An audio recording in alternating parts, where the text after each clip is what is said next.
Nimejitahidi sana kuonyesha hisia zangu kwa muda mrefu, nikiamini kuwa ipo siku nitapata nafasi kwenye moyo wako.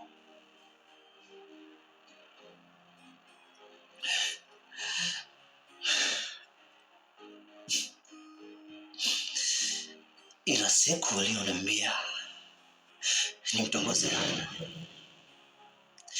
ili wewe upate nafasi ya kuwa na Kevin, ndio siku ambayo niliamini kuwa huwezi kumbadilisha kunguru kuwa njiwa kumpaka rangi.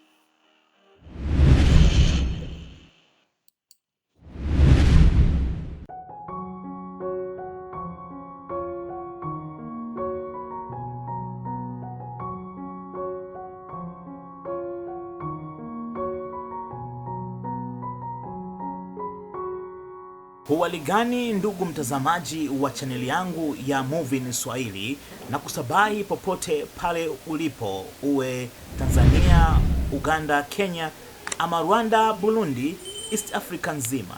Hii ni Movie Swahili na unaoitazama kwa sasa ni First Love, ambao tunakwenda kutazama highlight ya episode ya 6. Humu ndani tumemwona kuna Kevi ambaye amefanya vizuri katika filamu hii, lakini yupo Hana, Sakina na Oti. Wote wameperform kila section yake ambayo amepewa scene.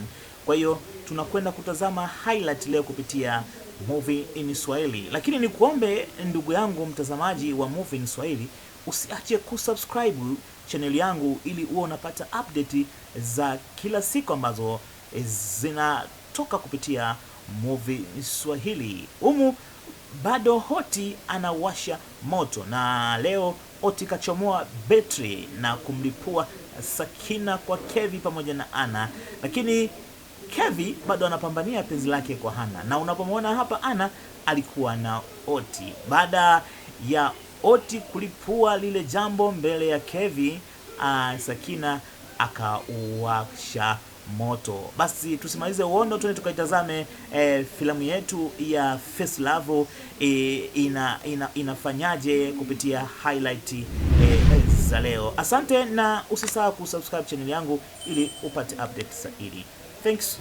Hii First Love na hii ni episode ya 6. Oti kachomoa betri. Oti anaendelea na mipango yake. Amewakutanisha wote watu watatu ambaye ni Kevi, Sakina na Anna nyumbani kwa Kevi. Upande wa Sakina hakufurahishwa na jambo hilo. Ni dhahiri Oti ameharibu mipango yake ya kumpata Kevi. Oti akafunguka yote mbele ya Kevi ya kwamba anampenda Sakina, lakini cha kushangaza Sakina anamshawishi amtongoze Anna. Kila mmoja akashangaa na kujua dhumuni la Sakina. Sakina alijisikia aibu sana na kurahumu tukio hilo. Sakina alihamini ya kwamba rafiki yake Anna anamzunguka. Pia kwa upande wa Anna akupenda kuharibu urafiki wake na Anna. Alifata na kumuomba msamaha, lakini Sakina alichanganyikiwa, akuta kuongea na Anna. Aisee, kweli mapenzi upofu, binti wa watu, kachanganyika kisa mapenzi. Kwa upande wa Anna, yeye sio mtu wa kujali sana. Alijaribu kumbembeleza Sakina na kumwahidi kumwachia Kevi. Sakina akuwa mtu wa kusikiliza, akamfukuza Anna kwake.